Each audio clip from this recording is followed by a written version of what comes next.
토마스 아켄피스 그리스도를 본받아 1-18 사막 교부의 영성이라는 제목으로 같이 은혜 나누도록 하겠습니다.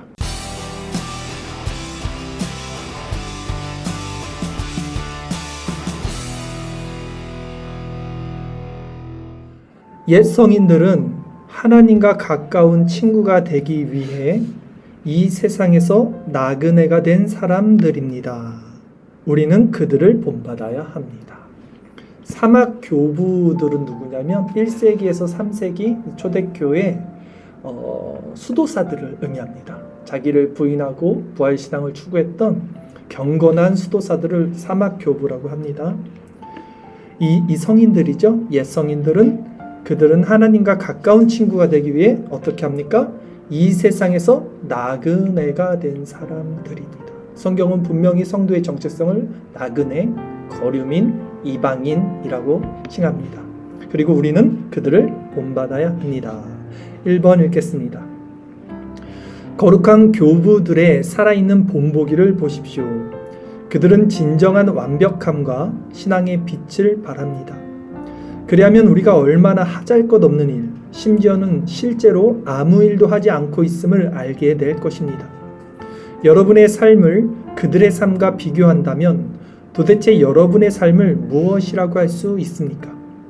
그리스도를 따르는 사람들은 배고픔과 목마름 속에서 추위와 헐벗음 속에서 노고와 피로 속에서 밤을 지새면서 금식과 기도, 명상을 하였고 박해와 많은 비난 가운데서도 하나님을 섬겼습니다. 이게 신앙입니다. 2000년 기독교 역사의 표준과 기준을 지금 이 시대 여러분이 살고 있는 요 수준에 맞추지 마세요.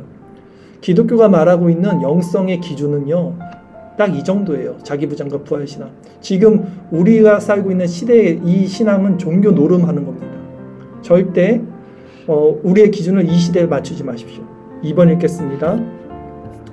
사도, 순교자, 신앙 고백자, 동정녀, 그리고 그리스도의 발자취를 따르려고 애쓴 그 밖에 많은 사람들이 얼마나 많은 고난을 받았습니까? 그들은 이 세상에서의 삶을 증오했기 때문에 그 삶을 영생에 두려고 했을 것입니다. 어떻게요? 이 세상을 사랑하지 않는 것을 넘어서 증오했다는 거예요. 증오했다는 거예요, 세상을. 교부들은 사막에서 세상으로부터 고립되어 얼마나 엄격한 생을 살았습니까? 그들은 오랜 기간 견디기 힘든 유혹을 견뎌냈습니다. 그들은 또한 적으로부터 수없이 공격을 받아 괴롭힘을 받았습니다. 그들은 참으로 자주 하나님께 간절한 기도를 드렸습니다. 또한 그들은 매우 엄격한 금식을 실천했습니다. 영적 성장을 위해 강한 열정과 정력을 쏟아부었습니다. 죄의 난폭함에 대항하여 강력히 투쟁했습니다. 순수하고 고결한 노력으로 하나님을 붙잡으려고 애썼습니다.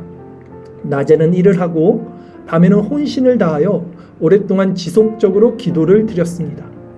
낮에 일하는 동안에도 마음으로 기도를 드리지 않는 적이 없었습니다. 이거는 목사님들이나 사는 삶이죠. 아니에요. 이 기준입니다. 모든 성도들은 이 정도의 삶을 살아야 된다고 저는 확신합니다. 3번 읽겠습니다. 그들은 모든 시간을 유용하게 사용했지만 하나님과 함께하는 시간은 너무도 짧게만 느껴졌습니다. 명상의 즐거움에 흠뻑 빠져 육체적인 원기를 회복할 필요성조차도 잊고 말았습니다. 그들은 부와 권위, 명예, 친구 그리고 사람과의 관계를 모두 포기했습니다. 그들은 세상 것은 아무것도 가지려고 하지 않고 오직 생명 유지에 필요한 것만 취했습니다. 그들은 필요한 것조차도 육신을 섬기는 것을 슬퍼했습니다. 그러므로 그들은 세상 일에는 가난했지만 은혜와 덕은 풍성히 가지고 있었습니다. 겉으로 보기에는 너무 궁핍했지만 내면적으로는 하나님의 위로로 생기가 넘쳤습니다.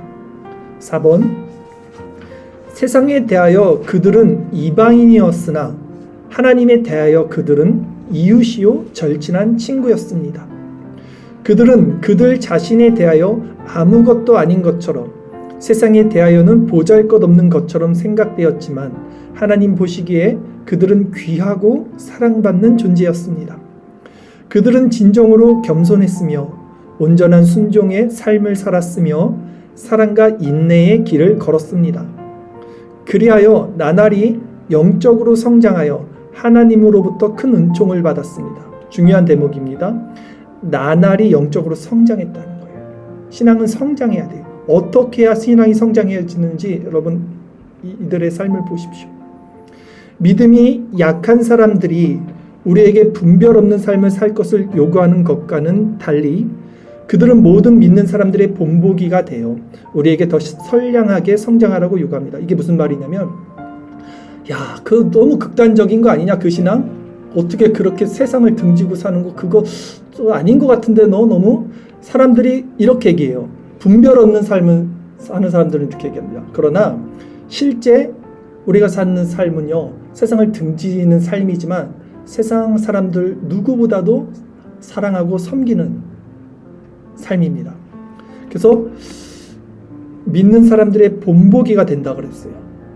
5번 읽겠습니다. 이 신성한 제도의 초기에 신자들의 열정은 매우 컸습니다. 이 신성한 제도라는 것이 수도사들의 어떤 제도를 의미하는 것 같아요. 기도에 대한 간절함 또한 매우 컸습니다. 도덕을 둘러싼 경쟁관계도 매우 컸습니다. 계율도 매우 엄격했습니다. 신앙 규정에 따라 모든 일에서 존경과 순종의 꽃이 피었습니다. 아직도 남아있는 흔적은 그들이 참으로 신성하고 원숙한 사람들이었으며 또한 힘차게 싸우면서 세상을 산 사람들이었다는 것을 증거합니다. 이 시대에는 죄를 범하지 않고 당면한 일을 인내로 견딜 수만 있어도 훌륭한 사람으로 여기니 이 얼마나 큰 차이가 있습니까? 자, 이 글이 쓰여진 시점은요 1500년 정도 될 거예요. 중세가 끝날 쯤이고요. 그 다음에 여기서 말하는 이 수도사들은요 1세기에서 한 5세기 사이니까 500년 미만 사람들입니다. 그러니까 1000년의 지금 간극이 있어요. 1000년 전에 살았던 사람들을 보면서 지금 뭐라고 말하냐면 토마스 아켄피스가 지금 이 시대 사람들은 죄를 범하지 않고 당면한 일을 인내로 견딜 수만 있어도 훌륭한 사람이라는 거예요. 근데 그때는 힘차게 죄를 이기고 막 살았던 숭고한 사람들이었다는 거죠. 1000년 전에는. 근데 지금 1500년에서 500년이 더 지났어요. 지금 우리를 기준으로 또 이 500년 전, 1500년도 이 토마스 아켄피스가 자신들을 이렇게 초대 교회에 비난했던 이 시점을 다시 비교해보면 지금은 어떻습니까?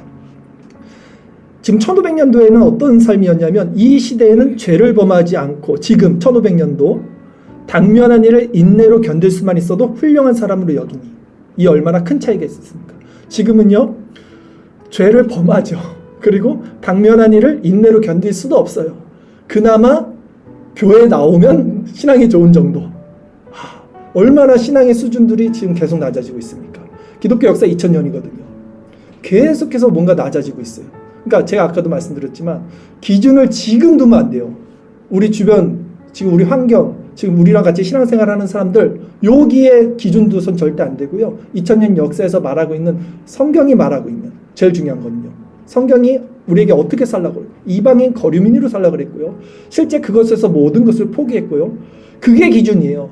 하나님이 딱 예수님이 오셨는데 그때는 그때 사람들의 신앙이고 지금은 니네들 환경이 이러니까 내가 이해해줄게 그러실 것 같아요. 그렇지 않죠. 원리와 본질은 똑같습니다. 그러니까 우리가 얼마나 악한 시대, 정말 신앙생활하기 어려운 시대에 지금 있다는 거 여러분은 자각하셔야 되고요. 우리가 올바른 신앙생활을 위해서는 정말 얼마나 깨어 있어야 되는지, 얼마나 세상을 분별하고 얼마나 세상을 등지고 살아야 되는지도 이런 글들을 통해서 마음속에 확인하셔야 됩니다. 마지막 6번 읽겠습니다. 우리는 도덕적 현상에 너무 미온적이고 또 무관심합니다. 우리는 옛 열정을 너무 빨리 잊었으며 지금은 나태함과 미온적인 태도로 사는 일에 지쳐 있습니다. 헌신자들의 귀감을 여러 번 보아온 여러분 안에서 도덕적 성장이 완전히 잠들지 않기를 바랍니다. 오늘 우리도 이 글을 통해서 헌신자들의 귀감을 받아서 우리의 신앙의 기준이 어디에 있는지를 다시 한번 생각하는 밤이 됐으면 좋겠고요. 자, 우리가 제가 기도하면서 깨달은 바가 있습니다. 그러니까 먼저 그의 나라와 의를 구하라는 말씀 우리가 너무나 잘 알아요. 근데 제가 그 말씀을 오해하고 있었어요, 여태까지.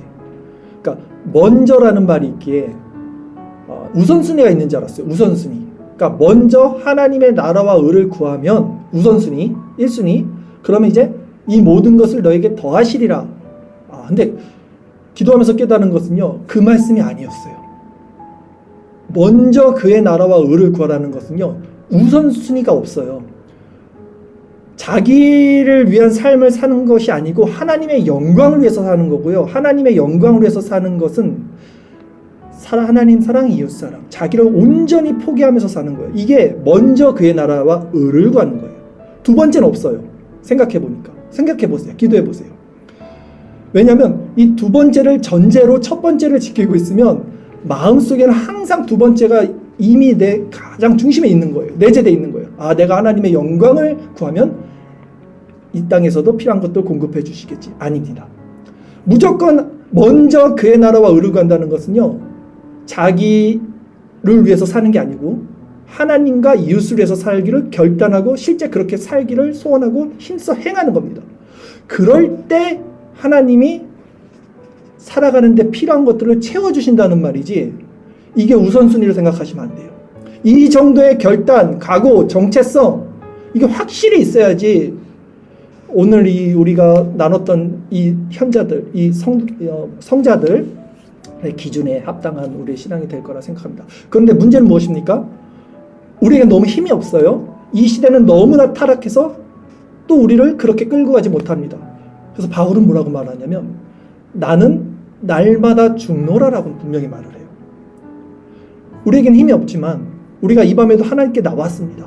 우리는 기도할 수 있어요. 그리스도를 바라볼 수 있어요. 그럼 한없이 그리스도께서는 우리를 사랑하사 은혜를 주시고 힘을 주십니다. 그러면 매일매일 죽고 매일매일 새벽마다 아침마다 깨어서 기도하면서 새 힘을 공급받고 그런 정체성으로 살기를 결단하면 되는 거죠. 매일매일 그렇게 살면 됩니다. 우리의 감정과 의지가 그렇게 따르지 못하더라도 우리의 지성이 말씀을 기준으로 바르게 선포되는 것을 따라가야 필요가 있어요. 신앙에는요. 절대 감정을 따라가면 안 됩니다. 절대 우리 의지를 따라가면 안 돼요. 무조건 지성이 먼저입니다. 말씀이 가르쳐주는 바, 이방인의 정체성, 이것이 맞다고 우리의 지성이 말해준다면 성경을 근거로 이제 우리 감정과 의지를 복종시켜야 돼요. 말씀에 복종시켜야 된다고요. 실제적으로 행함이 있어야 된다는 거예요. 이 결단 아니면 절대 이 영성 못 지킵니다. 우리 이 세상에서. 그렇게 끝까지 싸워 나가서 정말 하나님 나라가 임하고 그리스도 오실 때 우리 다 같이 기쁨으로 하나님 나라 바라볼 수 있는 자들 되기를 바라겠습니다.